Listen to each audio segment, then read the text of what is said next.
Hujan sore itu jatuh deras, membasahi kota sekaligus membersihkan luka di hati Naila. Ia berdiri tegak di balik kaca, menatap masa lalu yang pernah meremukannya, dan tersenyum. Hari ini, ia bukan lagi korban, ia adalah badai. Selamat datang di Santi Story. Channel ini menyajikan cerita yang penuh makna, haru, dan pelajaran hidup. Setiap cerita yang kami angkat berasal dari pengalaman nyata, dikemas dalam narasi yang menyentuh hati. Sebelum masuk ke ceritanya, sahabat jangan lupa absen dulu ya. Sahabat dari mana saja. Untuk kamu yang belum subscriber jangan lupa subscriber. Yang sudah subscriber semoga rezekinya mengalir. Yuk kita dengar ceritanya.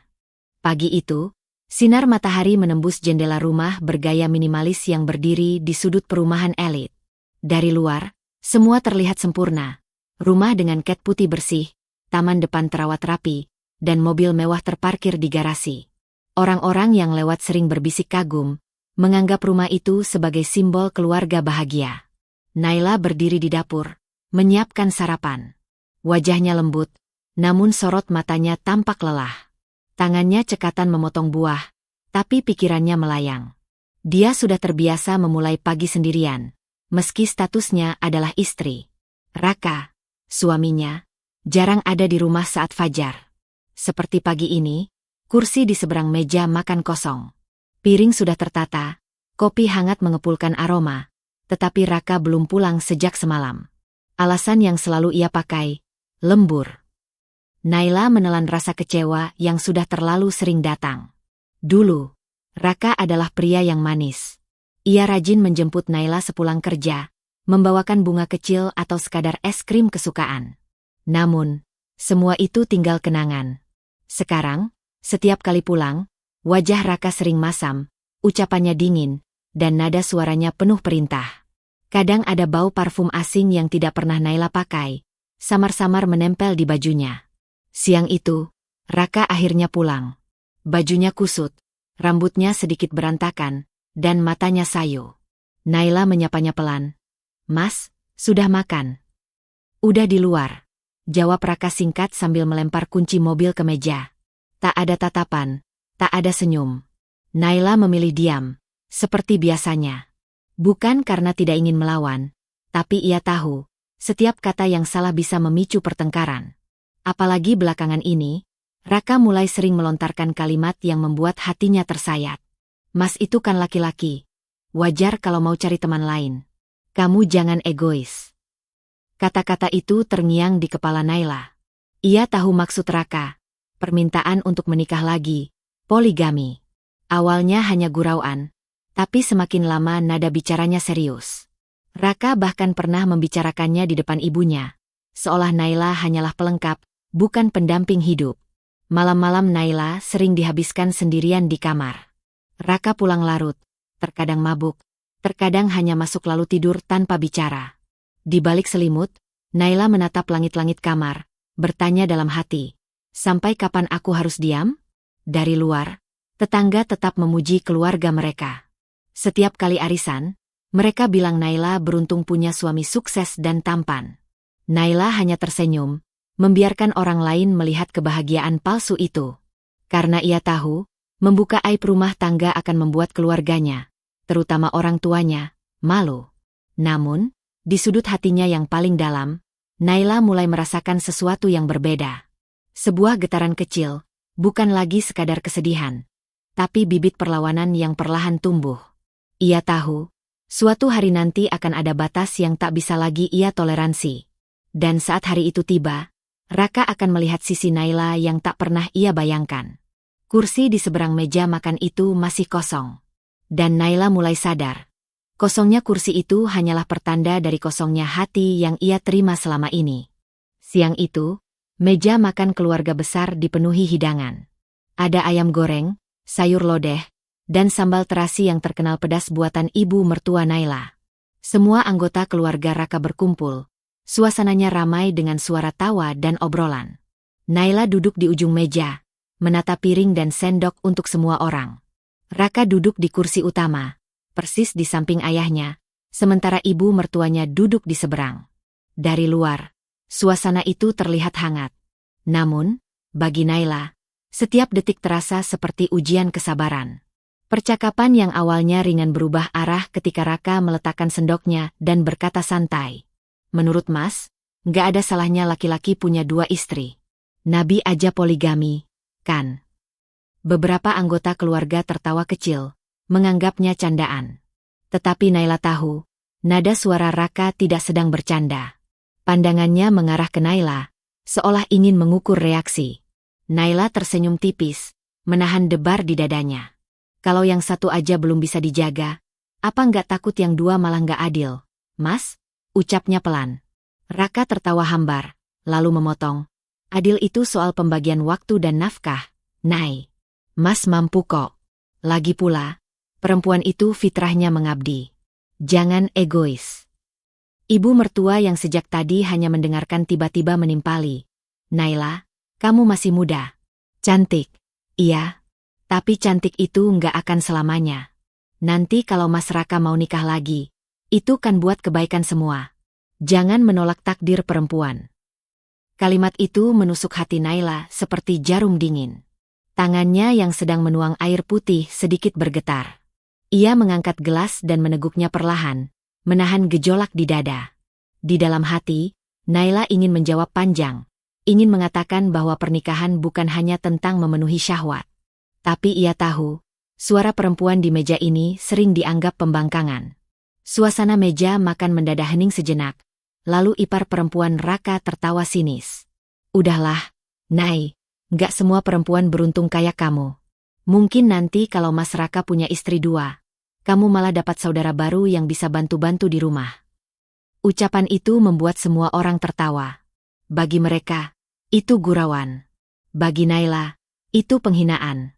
Ia menatap piringnya, mencoba mengabaikan rasa panas yang menjalar di pipi. Matanya mulai berkaca, tapi ia menunduk dalam, pura-pura sibuk dengan nasi di piring. Di kepalanya, Naila memutar ulang semua kejadian selama ini. Pulang malam, bau parfum asing, dan kini, percakapan ini. Ia mulai paham, sindiran-sindiran Raka bukan lagi isyarat, tapi rencana yang sedang ia susun diam-diam dengan restu keluarganya. Naila menghela napas panjang, mencoba mengunci rapat semua emosi. Ia tersenyum pahit, meski hatinya remuk. Dalam diam, ia berjanji pada dirinya sendiri. Jika hari itu benar-benar datang, ia tak akan lagi hanya duduk di ujung meja sebagai penonton yang menelan pahitnya harga diri. Ruang tamu rumah mertua penuh sesak siang itu. Karpet merah dibentangkan, meja penuh kue kering, teh manis, dan hidangan berat. Anak-anak berlarian.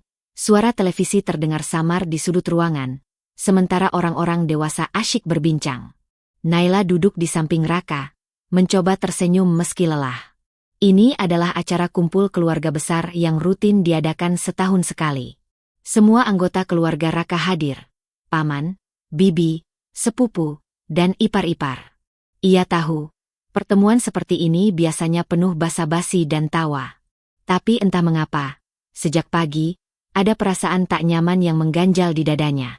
Percakapan yang awalnya ringan tentang bisnis dan anak-anak tiba-tiba berubah arah ketika salah satu sepupu Raka berkata sambil tertawa. Mas Raka, kapan nih rencana nambah istri? Banyak tuh yang naksir Mas, apalagi Mas kan sukses. Tawa langsung pecah. Raka tersenyum lebar, melirik Naila sekilas lalu menjawab, ya kalau Naila mengizinkan, kenapa enggak? Lagian, sunnah kan? Naila menegang. Senyum di bibirnya mulai kaku. Ia mencoba menunduk, pura-pura sibuk mengaduk teh yang sudah dingin. Seorang ipar perempuan ikut menimpali. Nay, kamu jangan egois lah. Kalau Mas Raka mau berbagi rezeki sama perempuan lain, itu kan ibadah. Nanti kamu dapat pahala juga. Lalu bibi Raka, yang terkenal ceplas-ceplos, ikut menyahut. Bener. Kamu itu istri harus nurut. Apalagi kamu belum punya anak. Kalau nanti Mas Raka nikah lagi, mungkin malah rezeki kalian makin lancar. Kata-kata itu seperti belati yang menusuk pelan tapi dalam. Naila menatap piring di depannya, merasakan jantungnya berdebar keras. Ia ingin membalas, ingin berteriak bahwa bukan itu cara membangun rumah tangga. Tapi tatapan semua orang seolah memaksanya untuk diam. Sepupu lain bahkan menambahkan dengan nada bercanda yang menyakitkan. Lagi pula, Nay, kalau ada istri baru, kamu kan gak sendirian di rumah. Bisa gantian masakin atau nyuci baju. Gak capek sendirian. Tawa kembali meledak. Namun bagi Naila, suara itu terdengar seperti ejekan yang mengiris harga dirinya. Pandangan beberapa orang seakan menelanjanginya, menilai dirinya tak cukup untuk suaminya sendiri. Raka hanya duduk santai, tidak berusaha menghentikan pembicaraan. Bahkan, sesekali ia mengangguk, menandakan seolah semua omongan itu masuk akal. Setiap gerak-gerik Raka membuat Naila semakin sadar bahwa ia sedang didorong ke sudut, tanpa ada jalan keluar. Ia menelan ludah, mencoba menahan air mata yang hampir jatuh. Dalam hatinya, Naila merasa seperti sedang duduk di panggung pertunjukan, menjadi bahan tontonan dan bahan lelucon. Harga dirinya diinjak-injak, bukan oleh orang asing, tapi oleh keluarga yang seharusnya menghargainya. Di tengah suara tawa itu, Naila diam.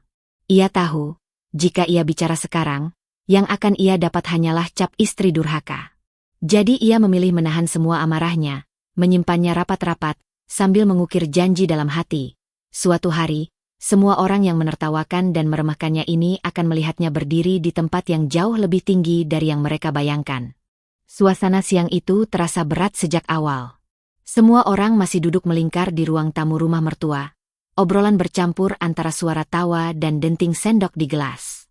Namun tiba-tiba, Raka yang sejak tadi diam sambil memainkan ponselnya, meletakkannya di meja dengan suara cukup keras. "Bapak, Ibu, dan semua keluarga di sini," ucapnya lantang, membuat semua kepala menoleh. "Mas sudah pikirkan ini matang-matang. Mas ingin menikah lagi. Ada perempuan yang Mas kenal. Dia baik, mengerti, dan Mas rasa dia bisa jadi pendamping kedua." Ucapan itu menghentikan semua gerakan di ruangan. Hening sesaat, lalu terdengar beberapa desis kaget, namun tak lama disusul tatapan antusias dari beberapa anggota keluarga. Ibu mertua tersenyum tipis, seolah sudah tahu rencana itu. "Akhirnya kamu ngomong juga, Raka," ujarnya. Naila terdiam, tubuhnya kaku. Kata-kata itu seperti palu yang menghantam dadanya.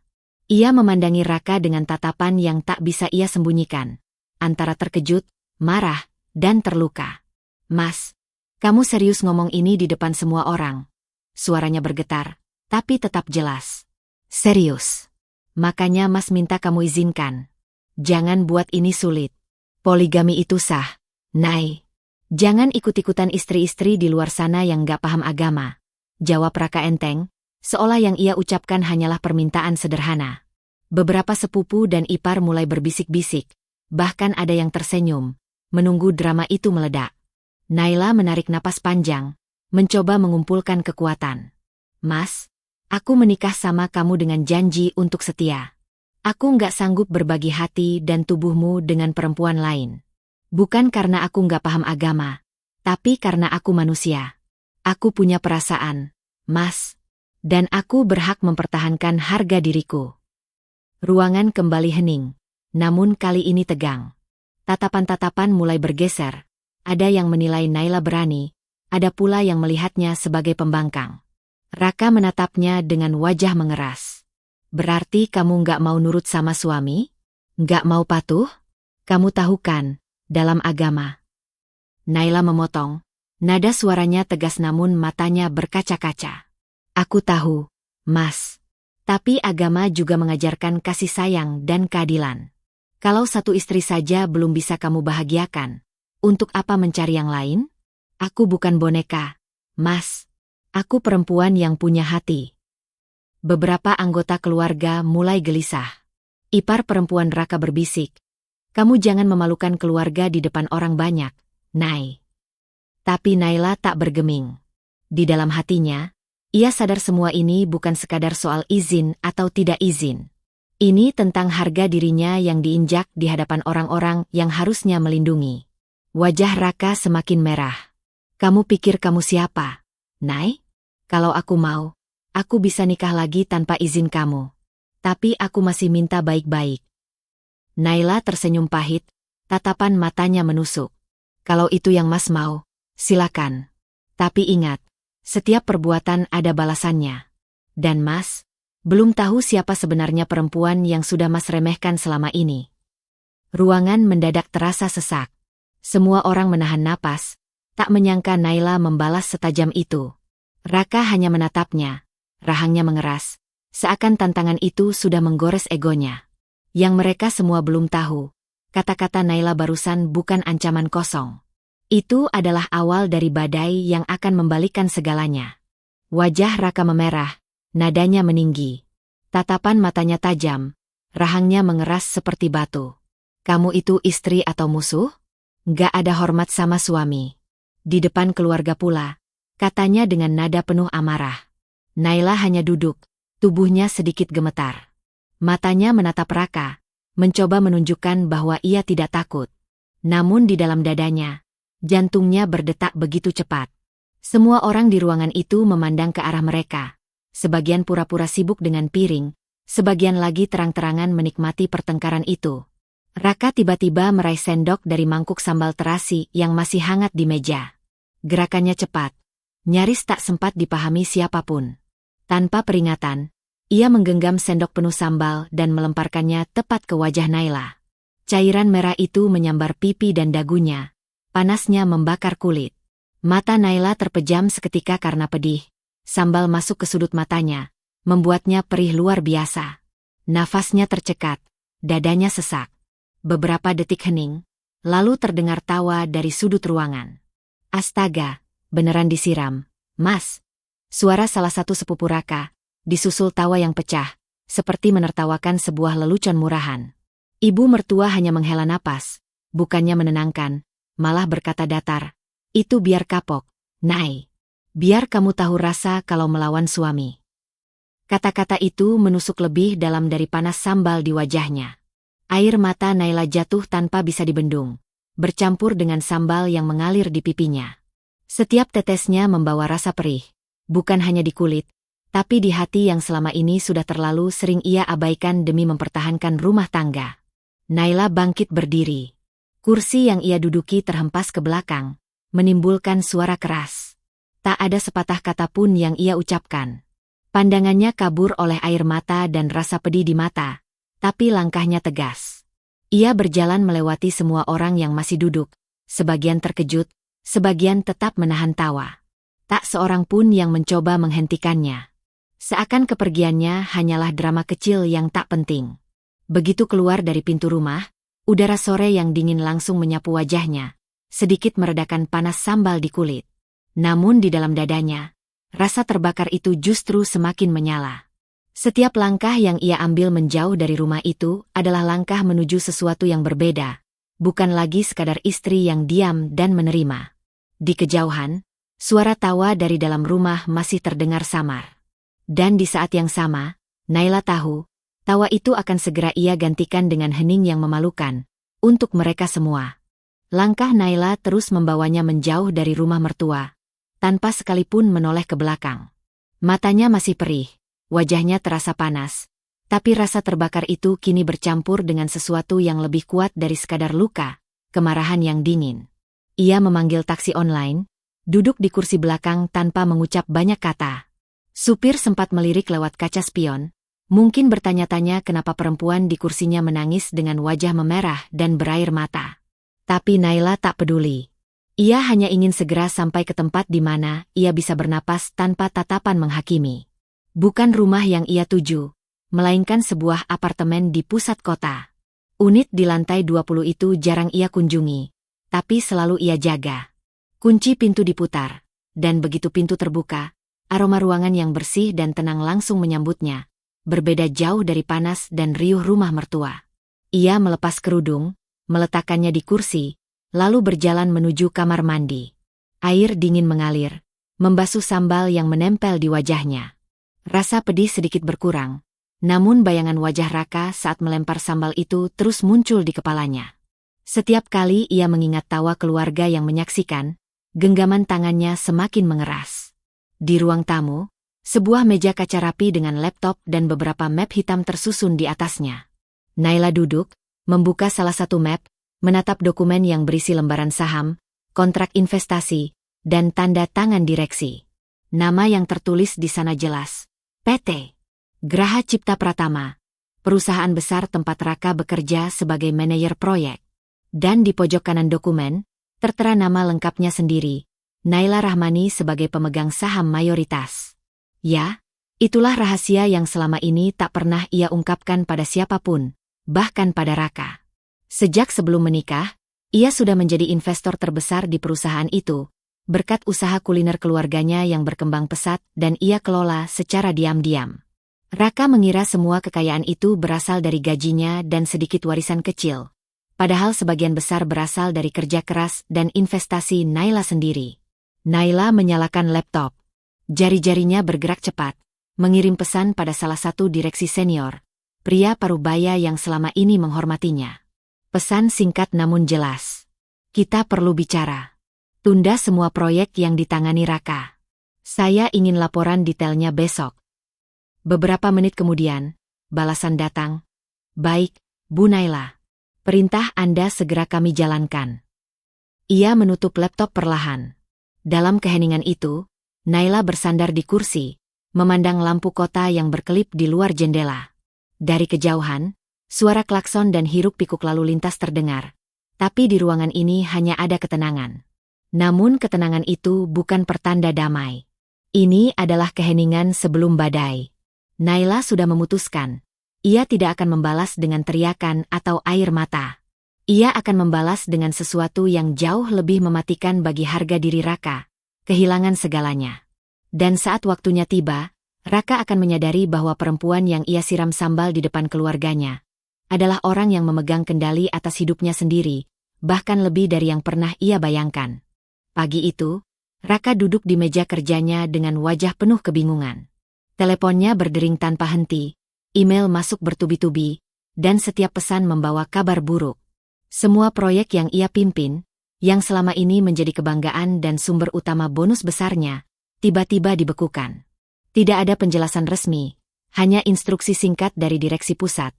Proyek dihentikan sementara, evaluasi menyeluruh. Raka menutup laptopnya dengan keras, memijat pelipis, mencoba mencerna situasi. Pikirannya bercampur aduk. Baru semalam ia merasa menjadi pemenang, setelah mempermalukan Naila di depan keluarga besar. Dan kini, seakan karma datang begitu cepat. Di tempat lain, Naila duduk di ruang tamu apartemennya yang luas, secangkir teh melati mengepulkan aroma lembut. Ponselnya tergeletak di meja, masih menyala setelah panggilan singkatnya dengan seorang pria parubaya bersuara tenang. Pak Aditya, Direktur Utama perusahaan tempat Raka bekerja. Laksanakan sesuai rencana. Tidak perlu beritahu sumbernya, ucap Naila singkat sebelum menutup telepon. Matanya menatap keluar jendela, memandangi langit mendung yang seperti mencerminkan hatinya. Ia tidak ingin buru-buru menghancurkan Raka, ia ingin prosesnya perlahan, agar setiap detik penurunan itu terasa di hati suaminya. Raka harus merasakan apa itu kehilangan kendali dan dihantam oleh tangan yang tak terlihat. Di kantor, Raka mulai merasa terasing. Rekan-rekan yang biasanya menghampirinya kini menjaga jarak, hanya memberi senyum canggung lalu cepat-cepat beranjak. Telepon dari klien besar yang dulu memujanya kini berubah menjadi nada kecewa dan pertanyaan tajam. Malam harinya, Raka pulang ke rumah dengan langkah berat. Mertua dan keluarganya yang masih tinggal di sana mulai bertanya-tanya kenapa wajahnya murung. Ada masalah di kantor? Tanya sang ibu dengan nada sinis. Raka hanya menggeleng, mencoba menutupi rasa panik yang menggerogoti dadanya. Di apartemen, Naila menyalakan laptop, memantau perkembangan melalui laporan internal yang langsung dikirim oleh sekretaris direksi. Senyumnya tipis, matanya memancarkan tekad. Ini baru langkah pertama. Ia ingin Raka tahu, dunia yang selama ini ia pijak bisa runtuh hanya dengan satu telepon darinya. Dan Raka bahkan tidak akan tahu siapa dalangnya. Yang Naila tahu, badai itu sudah mulai, dan Raka baru merasakan angin pertamanya. Pagi itu, Raka menerima sebuah email dari bagian HRD. Surat resmi dengan kop perusahaan, tanda tangan digital direktur, dan isi yang membuat dadanya terasa seperti diremas. Gajinya dipotong lebih dari separuh, demi efisiensi perusahaan. Bonus yang sudah ia tunggu selama berbulan-bulan dibatalkan. Semua fasilitas kantor, mobil dinas, kartu bensin, hingga tunjangan makan, dicabut tanpa kompromi. Ia menatap layar ponselnya yang bergetar tanpa henti. Kali ini bukan klien atau rekan kerja, melainkan nomor dari bank. Awalnya ia abaikan, namun telepon itu terus datang hingga ia menyerah. Bapak Raka, kami mengingatkan bahwa cicilan rumah dan mobil sudah menunggak 2 bulan. Mohon segera melakukan pembayaran, atau kami terpaksa mengambil langkah sesuai prosedur. Nada datar pegawai bank itu menampar telinganya. Rumah mewah yang dibelinya untuk pamer kepada keluarga, mobil sport yang ia gunakan untuk menambah gengsi, semuanya kini berubah menjadi beban yang siap diseret darinya kapan saja. Siang itu, ia mencoba mencari dukungan dari keluarga besar. Ia menghubungi paman yang dulu sering memuji-muji keberhasilannya. Namun jawaban yang ia dapat membuat tenggorokannya tercekat. Raka, aku dengar kabar dari kantor pusat. Maaf, kami tidak bisa terlibat. Kami juga punya masalah sendiri. Hubungan yang dulu penuh sanjungan kini terasa dingin. Orang-orang yang dulu berebut dekat dengannya mendadak menghilang. Teleponnya sepi, kecuali dari penagih dan bank. Malam harinya, ia pulang dengan wajah pucat. Ruang tamu rumahnya yang dulu ramai kini sunyi. Ibu mertuanya hanya melirik sekilas, lalu kembali menonton televisi. Tidak ada lagi sapaan hangat atau pertanyaan basa-basi, hanya udara dingin yang membuat napasnya terasa berat. Di apartemennya, Naila duduk sambil menatap laporan keuangan yang dikirim seorang kenalan dari bank. Ia tahu betul tanggal jatuh tempo cicilan Raka. Bahkan ia sudah mengatur agar satu-satunya sumber dana cadangan Raka tertahan di rekening investasi yang kini dibekukan atas permintaan internal. Ia memegang cangkir tehnya, menghirup aroma melati seperti orang yang sedang menikmati kemenangan kecil. Baginya, ini bukan hanya soal uang. Ini soal membuat Raka merasakan bagaimana rasanya kehilangan pegangan sedikit demi sedikit, hingga ia sendiri yang akan memohon ampun. Raka belum tahu, pukulan terbesar belum datang. Yang baru ia rasakan saat ini hanyalah awal dari tenggelamnya kapal yang selama ini ia banggakan. Pagi itu, aula pertemuan lantai 15 kantor pusat dipenuhi aroma kopi premium dan bisik-bisik halus para eksekutif. Rapat pemegang saham tahunan biasanya menjadi ajang pamer strategi, sekaligus arena penuh gengsi. Para direksi mengenakan setelan terbaik mereka, duduk berjejer dengan wajah percaya diri. Raka berjalan masuk dengan langkah yang dipaksakan mantap. Meskipun gajinya telah dipotong dan fasilitasnya dicabut, ia berusaha menjaga citra di depan orang-orang ini. Jasnya rapi, sepatu mengkilap, namun di balik itu napasnya berat. Ia tidak tahu bahwa pagi itu, meja yang ia kira aman akan menjadi medan eksekusi. Di deretan kursi VIP, seorang perempuan dengan gaun elegan berwarna krem duduk tenang, seolah tempat itu memang miliknya sejak lama. Rambutnya disanggul sederhana, namun tatapannya menusuk ke setiap sudut ruangan. Raka membeku. Dunia seakan melambat ketika ia mengenali wajah itu. Naila. Jantungnya berdetak tak beraturan. Apa yang dia lakukan di sini? Pikirnya. Dalam benaknya, Naila hanyalah istri yang sudah ia singkirkan dari hidupnya. Namun fakta bahwa ia duduk di kursi VIP, tepat di sebelah komisaris utama, membuat darahnya mengalir deras ke kepala. Ketua rapat memulai pertemuan, dan saat pembahasan laporan keuangan berakhir, Naila mengangkat tangan. Semua mata tertuju padanya. Suaranya terdengar lembut, namun penuh kuasa. Sebelum kita melangkah ke agenda berikutnya, izinkan saya sebagai investor terbesar yang baru, menyampaikan beberapa catatan.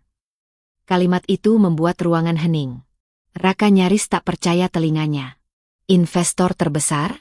Itu berarti Naila memiliki kendali lebih besar dari siapapun di ruangan ini, termasuk dirinya.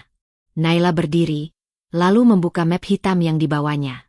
Ia mulai menayangkan slide berisi bukti-bukti, rekaman audio saat Raka menghina istrinya sendiri di depan rekan kerja, chat yang penuh kata merendahkan, hingga foto-foto yang menunjukkan sikapnya yang tidak profesional di lingkungan kantor. Bapak Raka, suara Naila tetap stabil. Ini bukan sekadar masalah rumah tangga. Ini masalah moralitas dan integritas seorang pemimpin.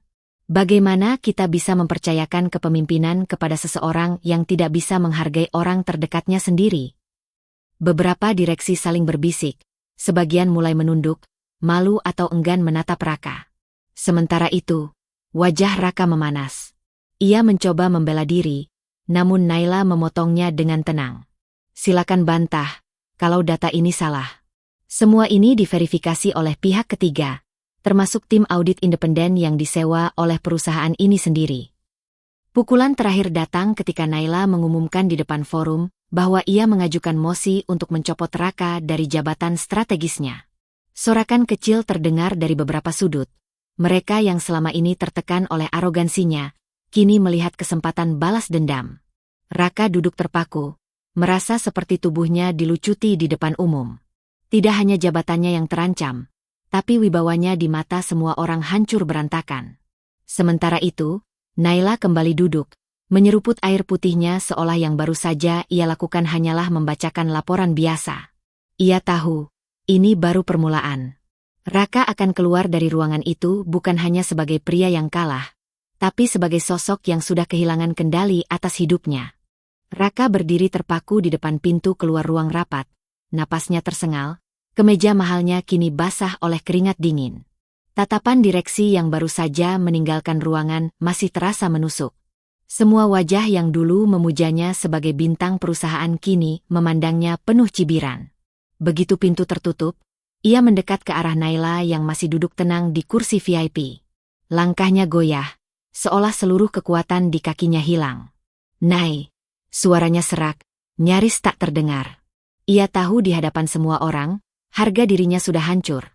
Tapi kini ia bahkan rela membuang sisa gengsinya demi satu hal, pengampunan. Tanpa pikir panjang, ia menjatuhkan lutut di lantai marmer dingin itu. "Tolong, maafkan aku." Suaranya pecah, tubuhnya mulai bergetar.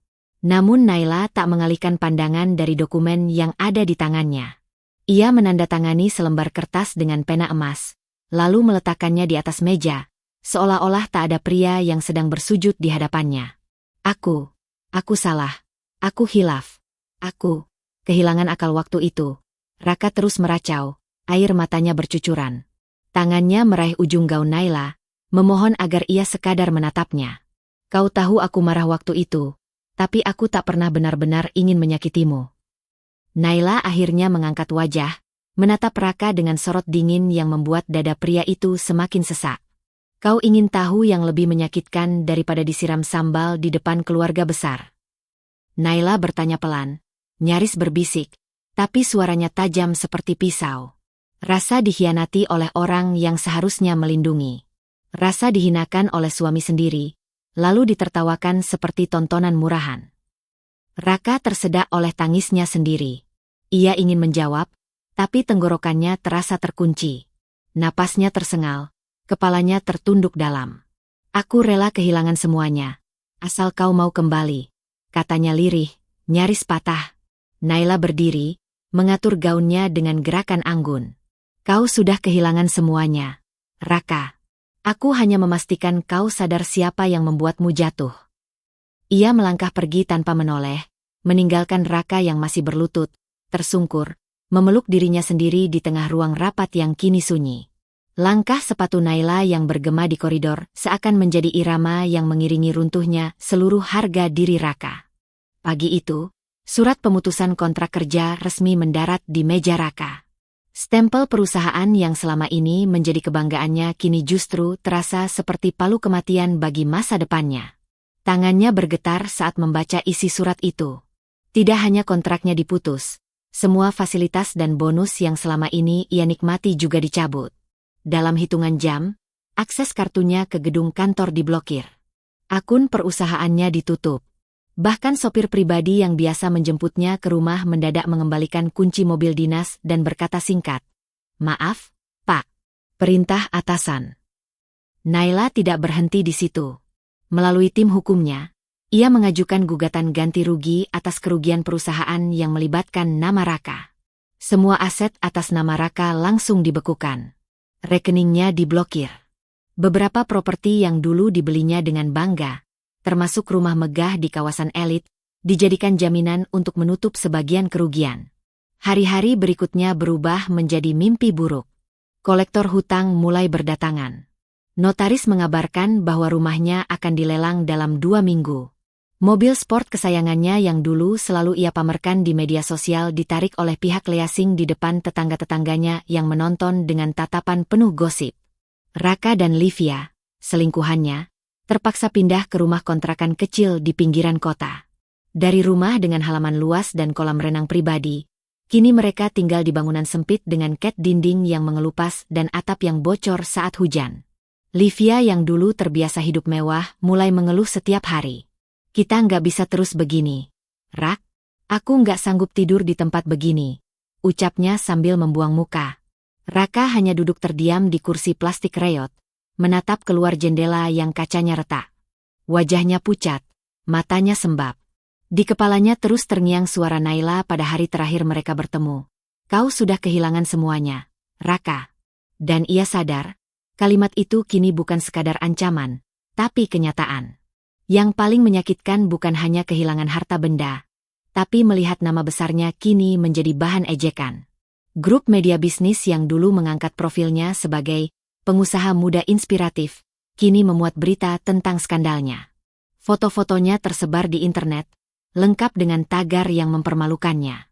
Matahari pagi menembus jendela besar ruang kerja Naila. Di atas meja, berjejer rapi dokumen-dokumen bisnis yang menunggu tanda tangannya. Senyum tipis terlukis di wajahnya, bukan lagi senyum yang dipaksakan seperti dulu, melainkan senyum tulus dari seseorang yang berhasil melewati badai hidup. Hari-harinya kini diisi dengan rapat, kunjungan lapangan, dan perjalanan bisnis ke luar negeri. Namun, di sela kesibukannya, Naila selalu menyempatkan waktu untuk dirinya sendiri. Ia sering duduk di tepi pantai pada akhir pekan, membaca buku sambil menikmati suara ombak, atau sekadar berjalan-jalan sendirian di taman kota dengan kopi hangat di tangan. Beban di hatinya sudah lama terangkat, berganti dengan rasa syukur dan ketenangan. Ia tidak lagi memikirkan Raka, setidaknya tidak dengan amarah. Bagi Naila, pria itu sudah menjadi bagian dari masa lalu yang terkubur. Namun, kabar tentangnya tak pernah benar-benar hilang. Dari cerita orang, ia tahu bahwa Raka kini hidup sederhana, berpindah-pindah kontrakan karena tak mampu membayar sewa. Usahanya bangkit dari kehancuran selalu gagal, ditambah reputasinya yang hancur membuat orang enggan bekerja sama. Suatu sore, tanpa sengaja Naila melihat Raka dari kejauhan di sebuah pasar tradisional. Pria itu mengenakan kemeja lusuh, memikul kantong belanja plastik yang robek di bagian pinggir. Wajahnya tampak tua dari usianya, sorot matanya kosong. Livia, perempuan yang dulu dipilihnya, tak lagi ada di sisinya. Naila hanya berdiri beberapa detik, menatap tanpa kata, lalu berbalik pergi. Tidak ada dendam di hatinya, hanya rasa lega bahwa keadilan sudah bekerja dengan caranya sendiri. Di rumahnya yang baru, Naila menuliskan satu kalimat di buku catatannya sebelum tidur. Kesetiaan adalah pilihan, bukan paksaan. Dan harga diri perempuan tidak pernah bisa dibeli dengan materi. Ia menutup lampu kamar, memeluk dirinya sendiri, dan tersenyum. Hidupnya telah kembali ke jalur yang ia pilih, jauh dari pengkhianatan, penuh dengan kebebasan. Sementara itu, di sudut kota yang lain, Raka hanya bisa menatap langit malam dari balik jendela kontrakan sempitnya, berharap ada kesempatan kedua, yang ia tahu tak akan pernah datang.